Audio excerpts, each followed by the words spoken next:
I'm Dr. Peter McCullough. I'm an internist and cardiologist and vice chair of internal medicine and program director in cardiovascular diseases at Baylor University Medical Center in Dallas, Texas. I'm McCullough Panjrath. I'm a heart failure cardiologist, and I am also the director of the heart failure and the mechanical circulatory support program at George Washington University in Washington, D.C.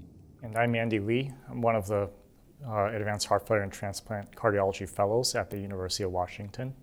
Well, let's go ahead and kick off our discussion and summarize our symposium that we just had at the meeting. Gusher, you made the point that iron deficiency is really underdiagnosed and fairly prevalent in patients with heart failure. Right. I mean, I think that's a very important observation, and I think we need to do more in that front. And part of that is awareness that iron deficiency in absence of anemia, especially in the heart failure, symptomatic heart failure patients, is associated with important outcomes. And I think once we recognize that and that education is spread, I think there'll be much more greater awareness about it. So we get a lot of labs in heart failure patients, but would you agree that if a patient has symptomatic heart failure, of the panoply of labs that are obtained over the period of time, at least one time, if not on an annual basis, we should check for iron deficiency?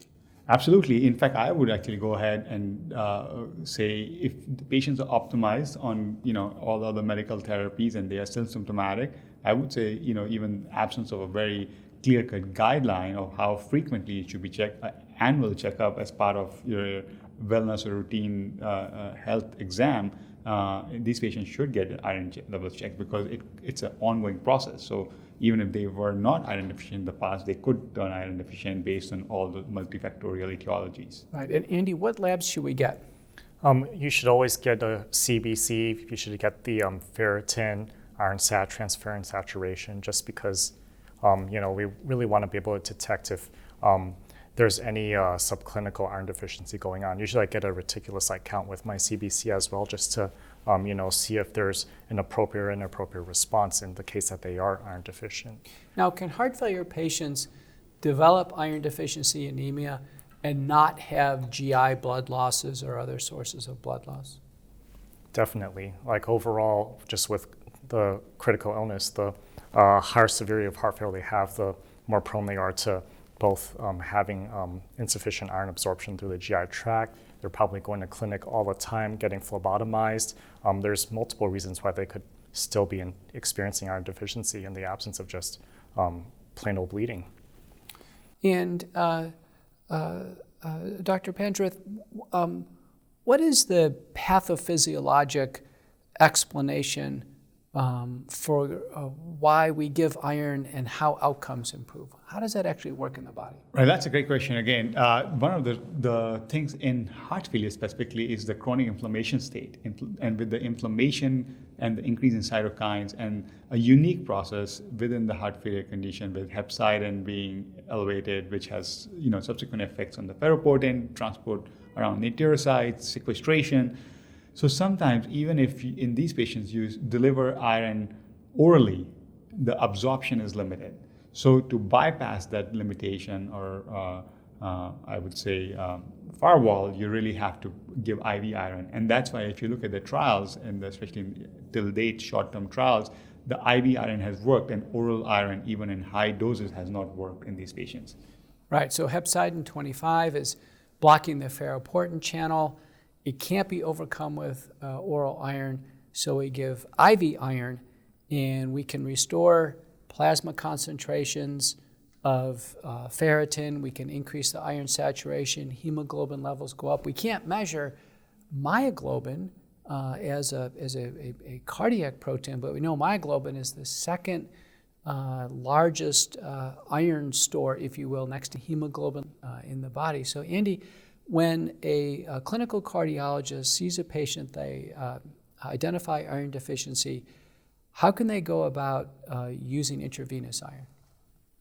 Great question. I think that overall, especially for my particular experience, I'm dealing with patients more in the acute heart failure admitted to the hospital. We always try and make an effort in terms of making that diagnosis.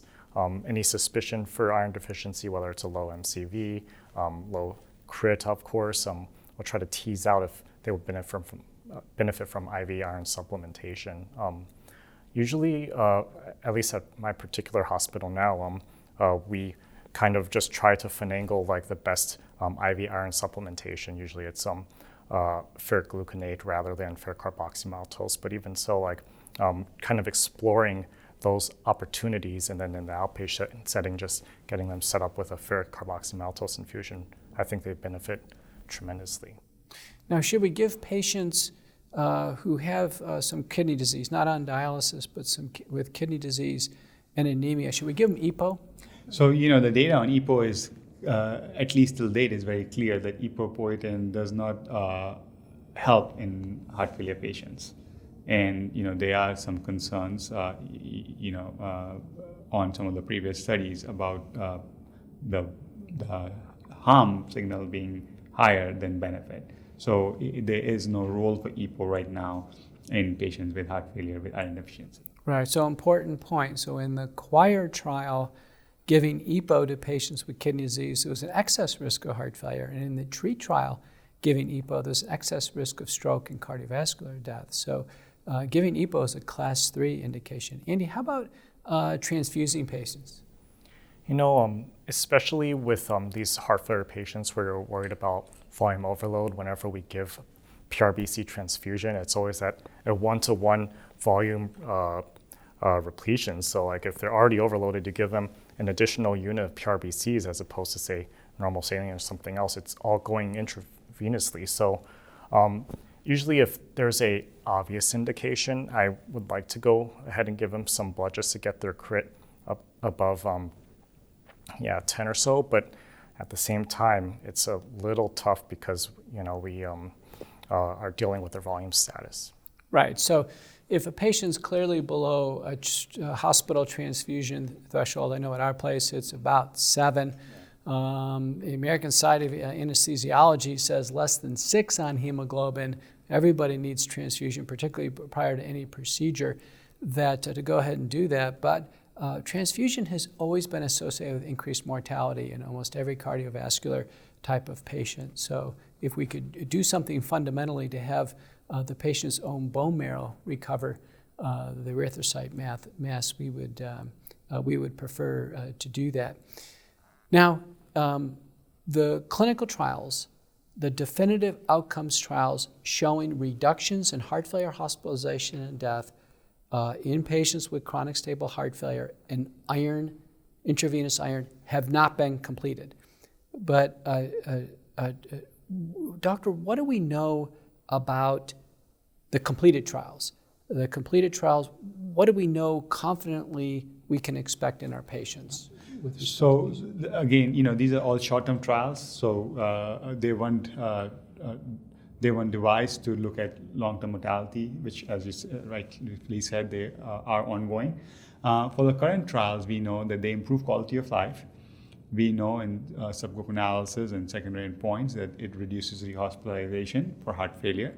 We also know that iron in symptomatic heart failure patients has led to preservation of exercise capacity compared to the control group where there was a further decline. So even though it did not result in higher, it did result in stabilization of the exercise capacity in patients who received IV iron. So on all fronts of quality of life, improved rehospitalization or reduction in rehospitalization, as well as improvement in exercise capacity.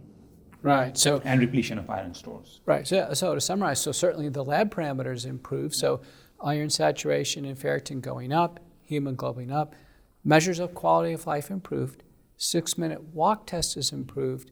The peak oxygen consumption did not go down as much over time compared to the placebo. And then as a secondary outcome, one of the trials, a suggestion that heart failure, hospitalization, and cardiovascular death is improving. But the pivotal outcome studies to this point are pending. Well, listen, I think this has been a terrific summary of today's session. Doctors, thanks both for joining us here at the Cardiometabolic Health Conference in Chicago 2019.